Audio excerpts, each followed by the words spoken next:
Attention senior citizens! Sa araw po na ito ay pag-usapan po natin ang payout schedule sa 3,000 pension na mangyari po sa July 28, 2026. May mga importanteng announcement na dapat niyo pong malaman. Sa araw po na ito, 5 bagay ang dapat po ninyong malaman. Una, ang mga lugar kung saan may magaganap na payout sa social pension for indigent senior citizens. Pangalawa, ano ang oras po ng inyong payout? Pangatlo, saan po ba magaganap ang inyong payout? Pang-apat, ano ba ang kompletong requirements na dapat mong i-ready? At panglima, mga dagdag kaalaman patungkol po dito. Kaya naman, inaanyayahan kita na tapusin mo ang video nito hanggang sa dulo nang sa gayon makuha mo ang punto ng paggawa ko nito. Kaya naman hindi ko napapatagalin pa ang oras na ibigay ang kumpletong detalye na sa gayon po ay makuha ninyo po ang mga impormasyon na dapat nyo pong malaman. Ang una sa ating listahan ang Pandag Maguindanao sa Upper Dilag dahil meron po magaganap na payout sa July 28, 2026 alas 8 po ng umaga at magaganap po ito sa public market ng Pandag. At ito po ang mga listahan sa mga pangalan na kukuha po ng pensyon.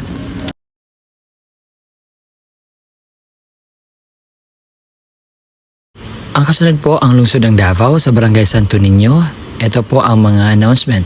Meron po magaganap na payout sa July 28, 2026 alas 9 hanggang 3 ng hapon sa Barangay Mini Gymnasium beside former Barangay Hall ng Barangay Santo Niño, Tugbok, Davao District. Sa alas 9 hanggang alas 12 ng tanghali ang Phase 1, Green Meadows, Camellia Cerritos at Bamboo State. Sa launas 3 ng hapon ang Phase 2 and Phase 3. At ito po ang mga listahan sa mga pangalan na kasali po sa social pension payout sa araw po na aking po minention. Pakipost lamang po ng video ito.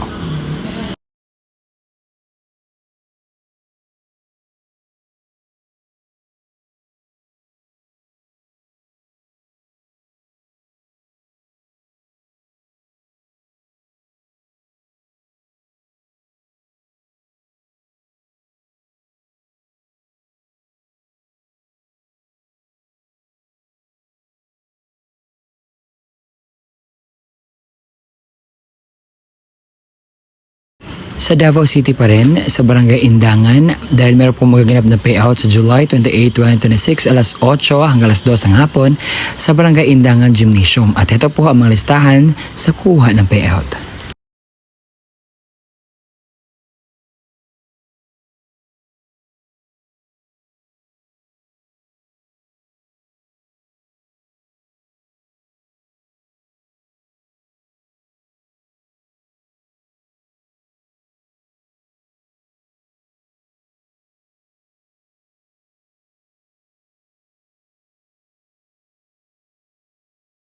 Sa Calamba City, sa Barangay Sirang Lupa, ay meron po magaganap na payout sa July 28, 2026 sa alas 8 hanggang alas 3 ng hapon. Sa first batch po, alas 8 hanggang 12 ng tanghali ang Brook 4, 5, 7, and 8. Sa second batch, alauna alas 3 ng hapon ang 1, 2, 3 at saka 6. Sa Llano del Sur, sa munisipalidad ng Madamba, ay meron po magaganap na payout sa social pension sa July 28, 2026. Ito po ang mga barangay. Sa morning po, Barangay Punod, Barangay Pantaon, Barangay Kabasaran, Barangay Pantar, Barangay Tambo, Barangay Lakitan. Sa afternoon naman, Barangay Tuka, Barangay Linok, Barangay Lumbaka Ingod, Barangay Madamba Poblasyon, Barangay Balagunon at Barangay Pangadapan. Sa Barangay Lecheria sa City of Calamba, meron po magaganap na payout. At ito po ang complete announcement na sa gayon po mas legit po ating sinasabi. Dito po sa Table 1 hanggang 1 to 240, Table 2 241 to 480, Table 3 481 to 720, Table 4 721 to 944 sa July 28, 2026 alas 8 hanggang 12:30 sa Barangay Hall ng Lecheria. At ito po ang mga pangalan sa kasali po na kukuha ng payout.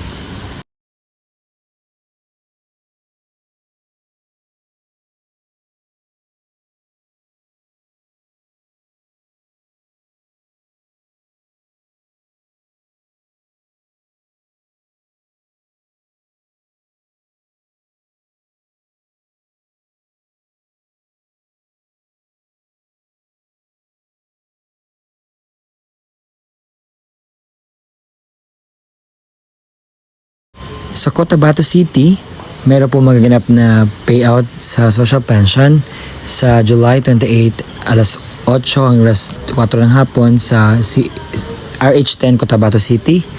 Sa Pikit, meron ding payout sa July 28, 2026 sa Barangay Hall po na may 361 na katao na kasali po sa kukuha ng pensyon.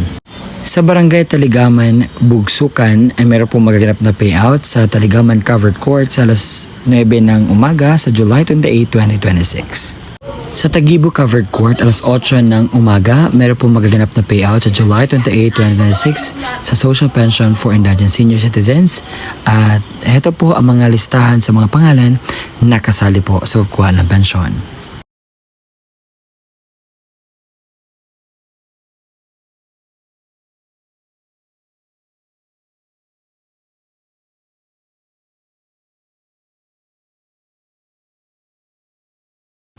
Sa Barangay Agdao proper, meron po magaganap na payout sa July 28, 2026 alas 8 hanggang 12 ng tanghali sa Barangay Agdao Proper Hall. At ito po ang mga kasali sa kukuha po ng pensyon.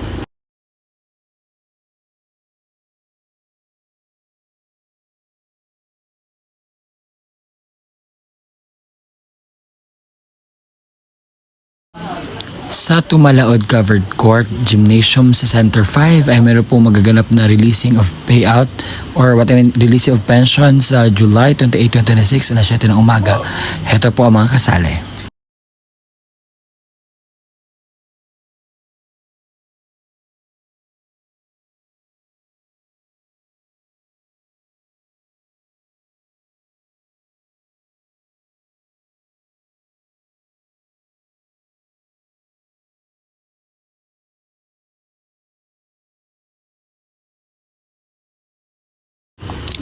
Sa Benguet, meron pong maganap na payout sa Balili, Mankayan. Sa July 28, 2026, ito po ang mga barangay na mag-payout. Sa Barangay Bidbed, sa Barangay Hall po ang payout alas 8 hanggang 12 ng tanghali. Sa Barangay Paco, sa Paco Barangay Hall alas 8 hanggang 12 po ng tanghali. Sa Barangay Ginawang, sa Ginawang Barangay Hall ang payout alas 8 hanggang 12 po ng tanghali. Sa Barangay Palasaan, sa Palasaan Barangay Hall sa alas 8:30 hanggang alas 12 po ng tanghali ang payout.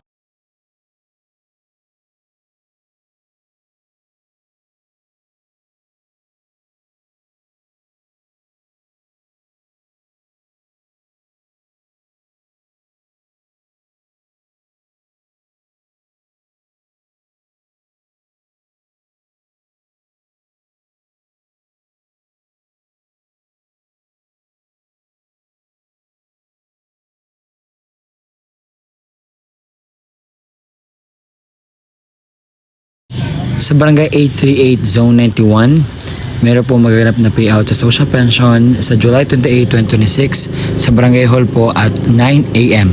At ito po ang mga kasali sa kukuha po ng pensyon. Pakipost naman po na video ito na sa ganyan po ay makita po ninyo ang inyong pangalan.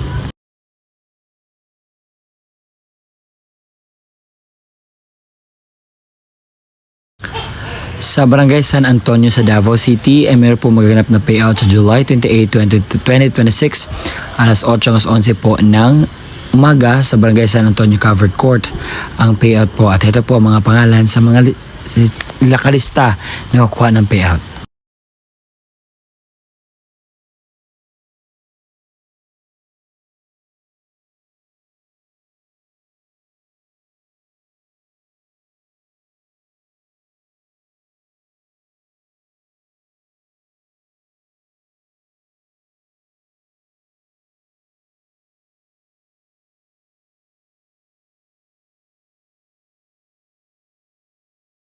Sa Barangay Sirang Lupa, meron po magaganap na payout sa July 28, 2026 alas 8 hanggang alas 3 po ng hapon sa Sirang Lupa Covered Court. At ito po ang mga listahan sa mga pangalan na kasali po.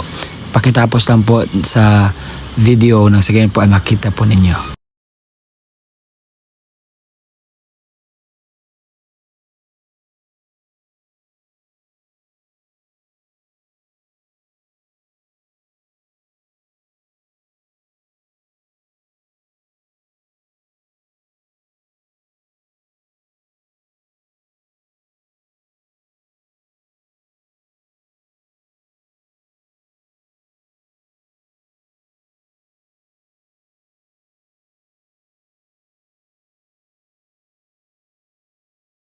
lugar kung saan may magaganap na payout o bigayan ng pensyon para sa ating mga minamahal na kwalipikadong senior citizens. Sa mga nagtatanong, sir, totoo ba itong sinasabi mo? Hindi ba ito fake news?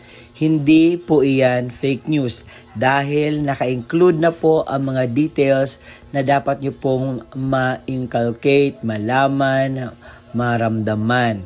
Kasi gusto ko pong sabihin sa inyo, dahil maraming nasabi, fake news namang sinasabi nyo. Hindi po ito fake news. Ito ay batas po ang Social Pension for Indigent Senior Citizens. At kung hindi ko man nakita ang inyong mga lugar, you can just go to the near barangay sa inyo at alamin kung meron na bang update sa inyong Social Pension for Indigent Senior Citizens. Kung kasali ka pa ba, meron bang update o ano ba ang gusto mong malaman na increase patungkol po sa inyo pong magaganap na pensyon. Baka yung iba hindi na nakatanggap dahil meron pong validation. Kapag hindi ka pa makapunta sa validation, automatic tanggal ka na po. And sir, ano ba yung mga requirements nito para payout kami? So ito po ang kumpletong requirements na dapat mong i-ready. Social pension requirements. Kapag ang senior citizens mismo ang pupunta sa venue, ito po ang kanyang dalhin. Una, original OSCA ID at national ID. Pangalawa, photocopy ng senior citizens ID na may 3 lagda o thumb mark sa hindi na po makakapirma.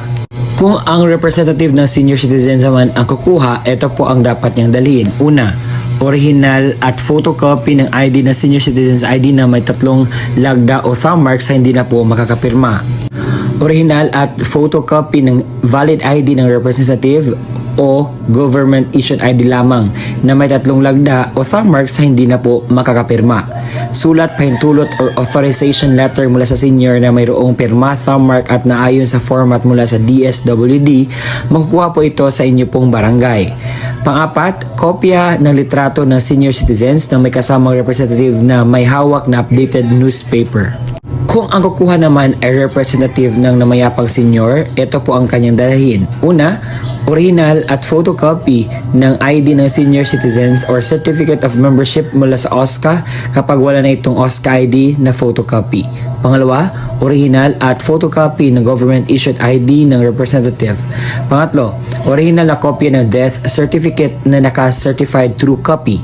Paunawa, ang mga namayapang pensioner ay makatanggap lamang ng kanilang pensyon depende sa quarter kung kailan nimao ang alinsunod sa alintunin mula sa DSWD. At yun po ang kumpletong detalye sa inyo pong makukuhang pensyon sa araw po na aking sinasabi. Salamat po sa pakikinig hanggang sa susunod na aking upload. Bye-bye.